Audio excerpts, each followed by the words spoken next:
the last video. Last time I was at Academie Athena with reccomend right here. He got me last time 2 years ago, and it's because I didn't have any practice, but I did jiu-jitsu for maybe like 5 or 6 classes right now. Lost 20 pounds. I think I could take a black belt now with my size because I'm around 285. You gained 20 pounds. I told him to do that because if he didn't, with 1 month of training, I would for sure beat him. So bodybuilder, 285 pounds versus a black belt. I got 1 month of training. He gained 20 pounds. Let's see how it goes.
It's like a John Deere.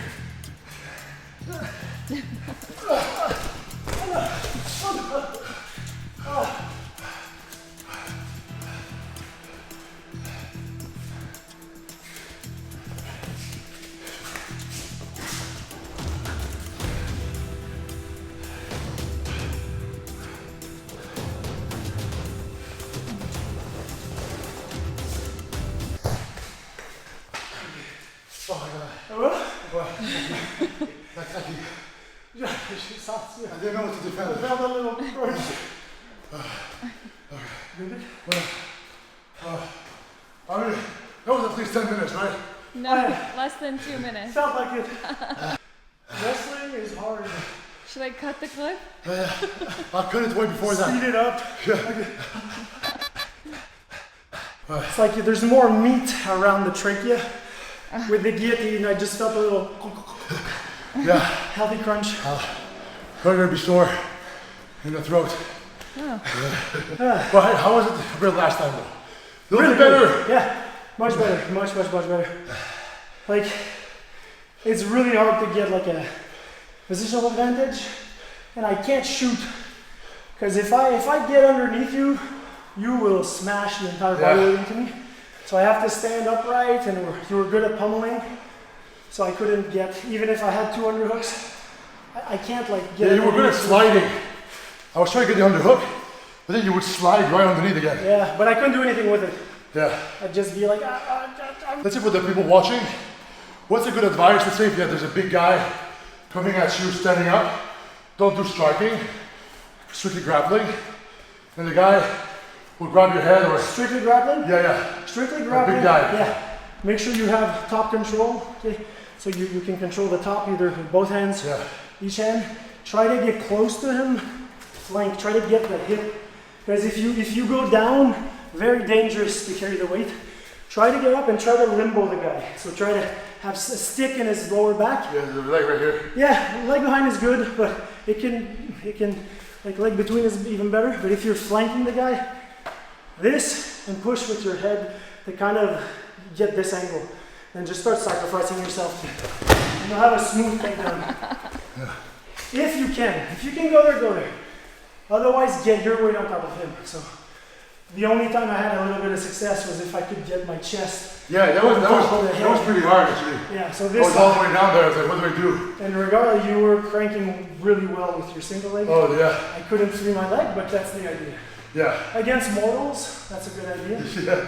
If they're super strong, then it's because we did their whole class earlier, and there was one thing that was really cool. When you were on your back, and I was trying to follow you. You know those the monkey game where you hook all the monkeys together?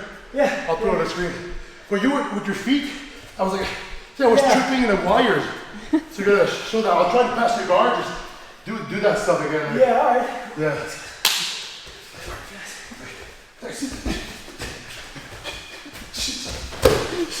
That was crazy. You know, the hooks. Okay. Try again now.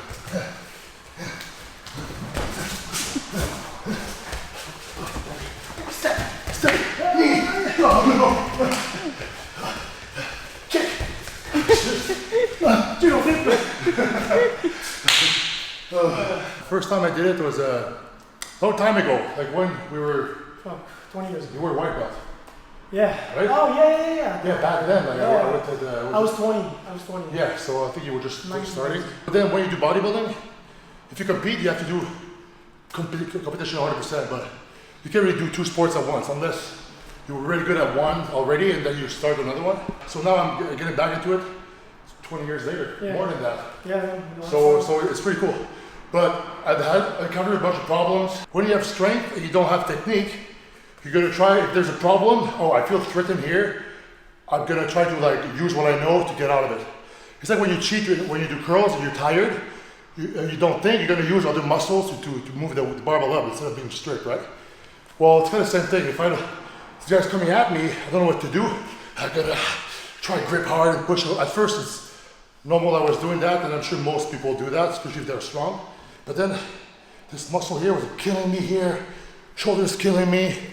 I was like, how can I even do this? So what would be a great advice you could give to somebody who's like an athlete, like a strong athlete, like strongman, powerlifting, bodybuilding, or even like other sports like, I don't know, football, sumo wrestling, and they want to start jiu-jitsu? What's something that they should avoid? Being arm dominant. So if you start grappling, you're always going to be using the grip strength, and you'll be using your arms. Meanwhile, your hips are doing nothing, your legs are dead. So you want to start having hip mobility, hip strength, and dexterity with your legs. That's the first thing. So spar without your arms. You can't do that as a noob, but once you've done a little bit of jiu-jitsu, you definitely do that. So if you're completely new, try to spar with either soft, like, you know, insultingly soft handshakes, you know, these. Try to spar like that. So you're not really using them, and you'll be using the sticks. Yeah. So you'll be using more your forearms, boom, okay. You're not gonna be dependent on the forearm strength. And if you can sometimes do different games with like you're holding two tennis balls, say you're on your back, and I'm trying to pass your guard, instead of like using my strength here and pulling and yanking, if you have tennis balls, you're gonna have to start just using like a push. Yeah. If you don't want to look weird with tennis balls, tape your thumb like you have mittens or socks. Put socks on your hands. Like mankind, the wrestler. Remember the wrestler with sock? And then you just start sparring with that. So you can still do most of jiu-jitsu, right, without your thumbs. Some things you need a thumb, but you can at least start using your body and not just gassing out here. I know that if let's say you were standing up, you're wrestling here, you're grabbing my arms, and then I try to move here, it's a lot of fucking tension on the shoulder. If I'm gonna push with my arms a little bit, it's better like this, because like that, I've got more strength and stability than just torquing my arm like that. There was that, obviously being loose, and a lot of people have been telling me, but you confirm that when you have a like bodybuilding or powerlifting, you want to exhale when you're doing strength. But here, if you brace yourself, the guy is gonna probably know you're gonna do something, and then you're gonna really exhaust yourself. So I heard that continuous breathing the whole time. Yeah. Is that a thing you do? Yeah. You can't hold your breath. You'll notice at first when you're holding your breath, and sometimes it's when you're cranking on a submission. Yeah. And then if it slips or the round, You're exhausted. yeah, you're completely exhausted. Yeah. So you want to make sure there's also breathing through the armor. So you want to be able to brace, but your diaphragm will still move. Oh, okay. Not everybody can do that, and there's no way to practice it that I know other than getting crushed to jiu-jitsu.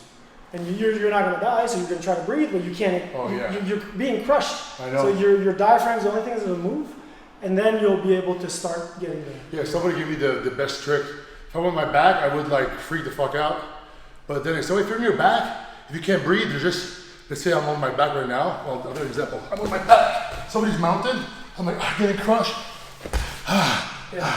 You get just by turning to the side, I'm like, I can breathe again. Yeah, exactly. You know? And then it's like almost it's comfy. Like That's how you sleep. being too stiff at first really fucked me up. If a bodybuilder would start stretching and doing it often and doing the right thing, they would have an advantage because of the size, obviously. Huge advantage, yeah. Yeah, yeah. Of course, in competition, you're gonna go, you'll With pair weight, it up with yes. your weight, yeah. But if you're in the gym and you're trying to get technique, you'll have a huge advantage on your partners, which could work against you technically. Well, yeah. Every time I do a class, all the tall, big guys, they want to go against me because they want to. Because they have to use Yes, technique.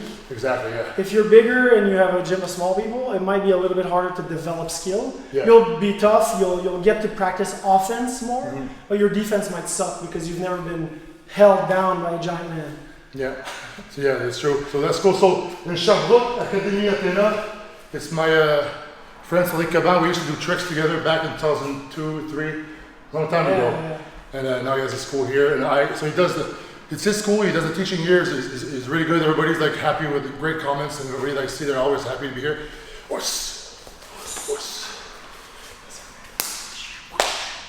No, this one here. Yes, that's right. So that is the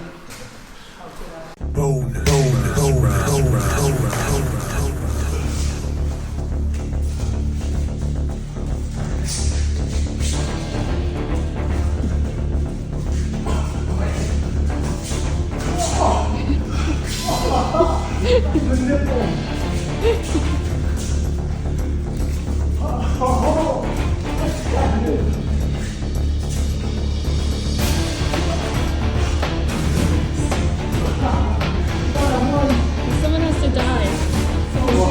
We're both gonna die in a hospital.